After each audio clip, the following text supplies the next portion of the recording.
Assalamualaikum warahmatullahi wabarakatuh. Hai kawan-kawan kombolangkat. Gimana kabar kalian? Sehat-sehat kan kalian? Kali ini aku akan merangkum alur cerita film yang agak gila sedikit ceritanya nih, yang mengisahkan cerita tentang zaman batu, tapi bukan pula batu cincin sobat.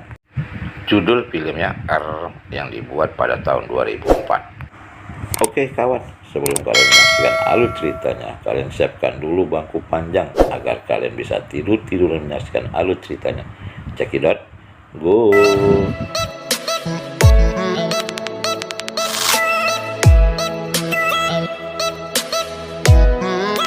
Film ini menceritakan tentang zaman batu sekitaran 35.000 tahun sebelum Masehi, di mana pada saat itu hidup sekelompok manusia purba yang dipimpin oleh seorang pria yang disebut dengan kepala suku. Kita sebut aja Wak Kelaku, Wak kepala suku. Ini dia Wak itu. Karena PLN belum ada, manusia purba itu takut dengan kegelapan, yaitu malam. Très bien. Elle est belle, hein? Sesaat kemudian, Wak Kelaku pun mendata penduduknya sobat, seperti mau pemilu aja. Tapi aneh lah teman, semua nama mereka Pierre, artinya batu.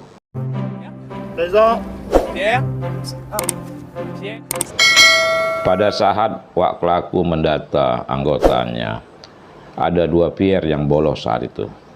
Rupanya ada juga yang dogil nih, manusia purba nih sobat. J'imagine que Pierre n'est pas là non? Dan benar sobat, 2 Pierre yang dogil itu pun ternyata lagi santuy di pinggir sungai. Kita sebut aja orang itu dengan Pierre Pirang dan Pierre Keriting.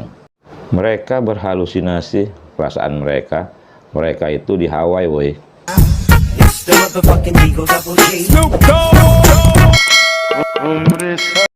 Di situ Pierre Pirang menanyakan kepada Pierre Keriting, kenapa rambutnya bisa keriting sekarang? Sepengetahuan dia, dulu rambutnya tidak keriting waktu sekolah di PAUD. Pierre Keriting pun menjawab dengan ngotot sambil melotot sobat. Dari dulu rambutnya keriting karena bapaknya, mamanya, atuknya, sampai hewan piaraannya semuanya keriting. Kita kembali ke Wak Kelaku sobat. Wak Kelaku tiba di apartemen batunya. Di situ Wak Kelaku bertemu dengan anak-anak mereka yang sedang bermain dengan baby sister, yaitu pengasuh anak-anak mereka.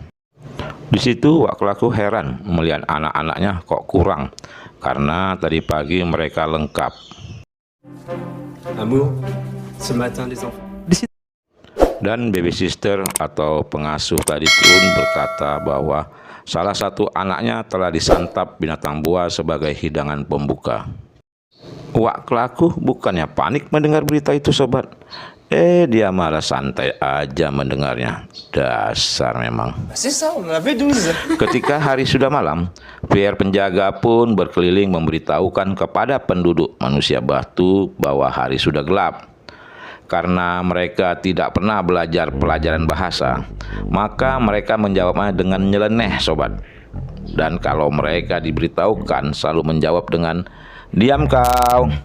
Tapi kalau sekarang sobat pasti jawabannya begini, bodat kau.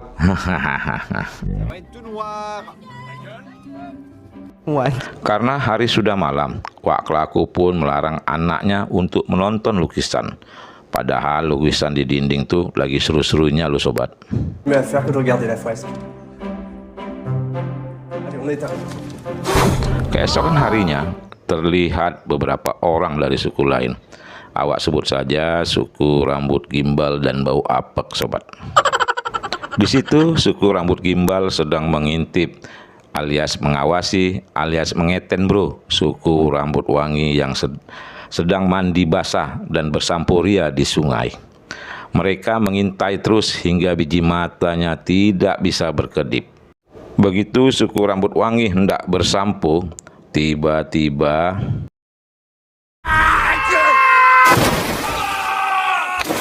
suku rambut gimbal pun nyebur ke sungai untuk mencuri sampunya.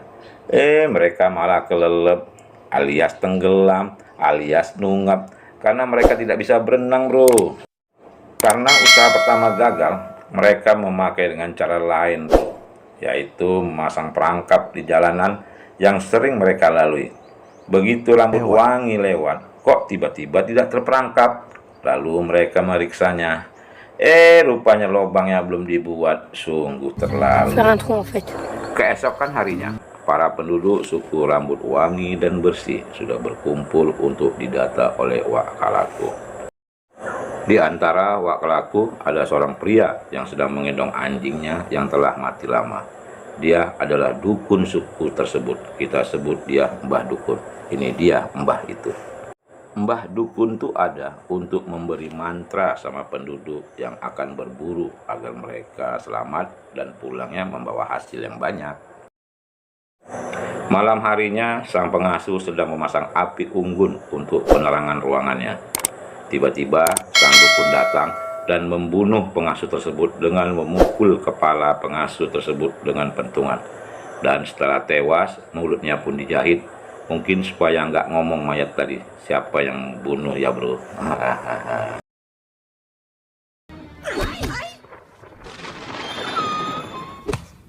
Keesokan paginya, penduduk suku rambut bersih dan wangi pun heboh. Karena baru pertama kali terjadi pembunuhan manusia antar manusia. Kalau manusia dibunuh binatang buas, itu biasa loh bro di zaman mereka.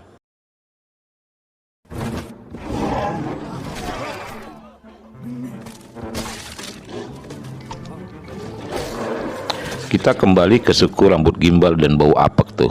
Mereka tidak putus asa untuk mendapatkan ramuan atau sampo suku rambut wangi dan bersih.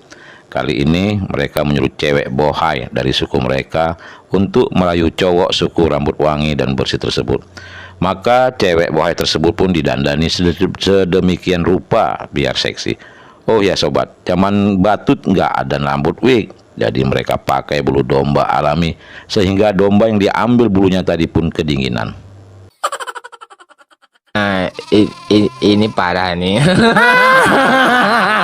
Maka keesokan harinya Wak Kalaku pun merintahkan 2 orang penduduknya untuk pergi ke kota dan menanyai kepada penjual pentungan, ada nggak seorang tukang jahit membeli pentungan.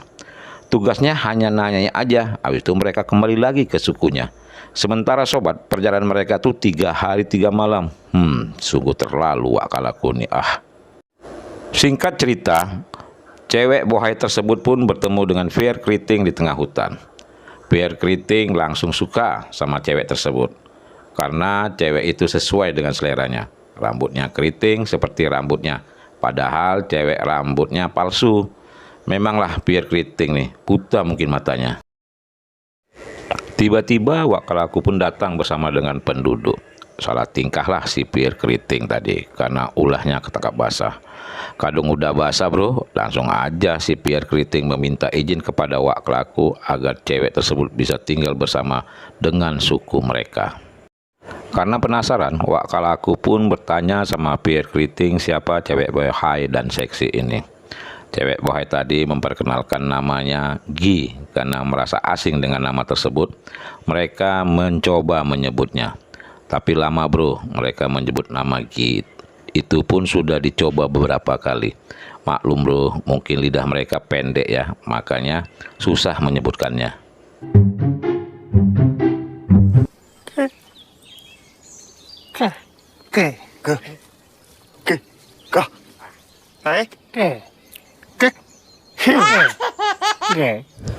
Sebenarnya Wak Kalaku berat untuk menerima cewek tersebut di suku mereka. Tapi karena dia kepala suku di suku tersebut, Wak Kalaku pun mengambil kebijakan. Maka salah satu penduduk mereka pun diusir dari suku mereka untuk digantikan oleh cewek itu. Sungguh kebijakan yang menyengsarakan orang nih. Beberapa hari kemudian pembunuhan terjadi lagi di suku tersebut dengan ciri-ciri kekerasan yang sama dengan mayat pengasuh. Penduduk suku rambut wangi dan bersih makin heboh bro, karena pembunuhan pengasuh belum terungkap, sudah terjadi lagi pembunuhan lagi, yaitu seorang pemuda pencari fosil. Maka Wak Kalaku pun mengajak Pier Rambut Pirang dan Pier Rambut Keriting untuk menyelidiki pembunuhan ini. Bak detektif ulung bro, mereka bertiga menyelidikinya. Sampai-sampai mereka mengendap seperti film-film perang itulah. Tapi sobat, lah hasilnya pun nihil. Pada saat itu, Pierre Pirang melihat seorang anak nangis, dan suara tangisan anak tersebut seperti mobil balap. Maka teringat pula lah ia waktu main balap-balapan mobil dengan berlari pada waktu dulu. Pada waktu dulu, dia bermain bersama dengan istri Wak Kelaku, Wak Kepala Suku, pengasuh, dan pencari fosil.